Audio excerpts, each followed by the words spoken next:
How fast can a child learn a musical instrument compared to an adult? How fast can they learn a second or third language? They learn fast, right? Because why? How many people you hear a song and it'll take you back to when you were a child? Raise your hand. How many people it's not a song, but maybe it's a fragrance or a food that will take you back decades? Because information combined with emotion became a long-term memory, right? Because we're not logical, we're what? We don't do things logically all the time. We do things what? Emotionally, right? Because we're not logical, we're biological. Everyone wants to write this down. All learning is state dependent. That the emotional state that you feel when you're learning something gets anchored to the learning. Does that make sense? By the way, what was the state that you felt back in school? Bored, and the other half of the class is like confused, right? Now, on a scale of 0 to 10, what's boredom? 0. Anything times 0 becomes what? 0, and that's why a lot of people don't remember what they learned. It's the emotional state. Does that make sense? We said that children are the fastest learners, right? That they have this curiosity and they play all the time. Now, it's been shown in science, the research, by playing more actually creates neurogenesis and neuroplasticity. Like Einstein didn't have a bigger brain than anyone here, but in certain areas of his brain, he had highly connectedness. He did these thought experiments where he would put himself in these brainwave states, specifically theta state. That's the state that you're in when you shower. That's the theta state. That's a relaxed state of creativity. You're inspired. You come up with new ideas. New things come out of you, right? And so he had more connections in certain areas. And so you could promote that by playing more. We live in an age where it's not your muscle power, it's more your mind power. The faster you can learn, certainly the faster you could earn, but not just financially, in all the areas of your life. I remember recently, I got to introduce two of my modern day superheroes. It was Stan Lee. And we're going to dinner. I remember asking Stan, I was like, I have to know, you've created all these incredible superheroes. Who's your favorite? And he looks at me without a blink, he's like, Iron Man. And then he's like, Jim, who's your favorite superhero? I was like, Spider-Man. And without a pause, he says, with great power comes... The opposite is also true. With great responsibility comes great power.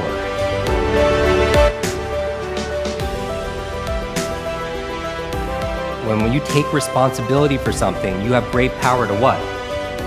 To change things, to transform things, to make things better.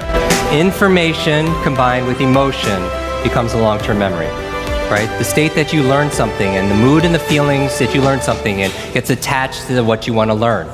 I'm going to give you 6 keys to learn anything faster. You can write these down. I want you to remember, be fast. Be fast. 6 keys to learn any subject or skill faster. So the B in be fast stands for believe. Because if you believe you can or believe you can't, either way, what? Either way, you're right. All behavior is belief driven. How many people here talking about memory? Because memory, forgetting is a state. A lot of people say, oh, I have a bad memory, right? They always say, I have memory, or I have focus, or I don't have focus, or I have creativity, I don't have creativity. I want you to scrap that. Creativity is not something you have, it's something you do. Focus is not something you have, focus is something you do. Memory is not something you have, it's something you do. There's no such thing as a good or bad memory. There's just a trained memory and an untrained memory.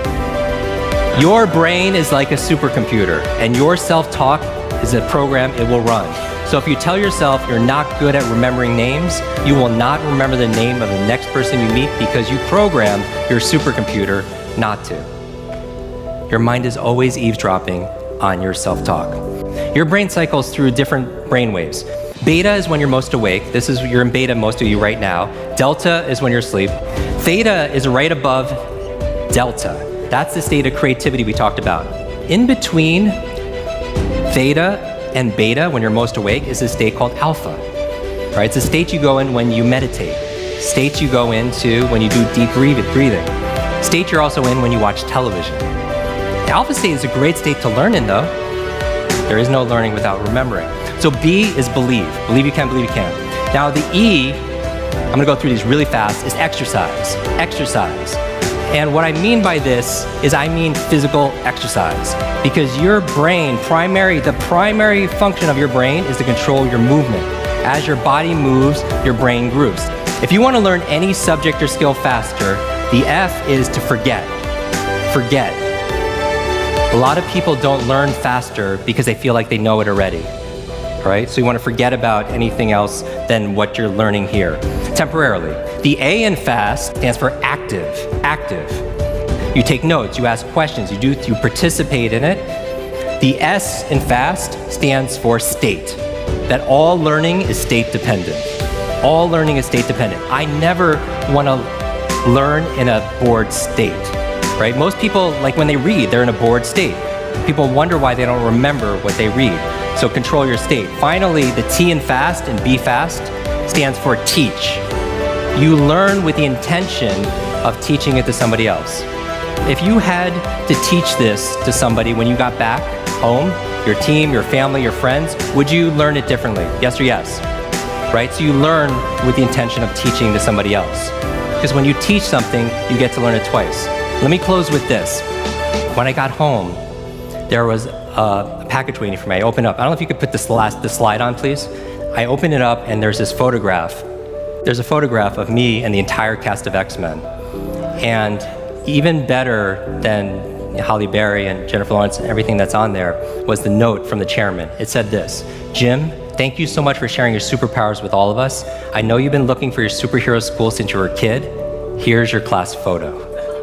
So my question for you is this: if you could go back to that child inside of you, that younger self, and right now tell them something that they need to hear, what would that be? And if you were to go in the future, 1 year, 2 years, 5 years, 10 years ahead in the future, I believe you have wisdom inside of you. I believe you have greatness inside of you. If you were to project 10 years ahead of time and look back on this day right now, what does your current self need to hear from your future self? I have a quote that I get quoted on more than anything else. It talks about an egg and stress, that your egg is like your life, that if an egg is broken by an outside force, life ends. But if it's broken by an inside force, life begins. And all great things begin on the inside. Thank you very much.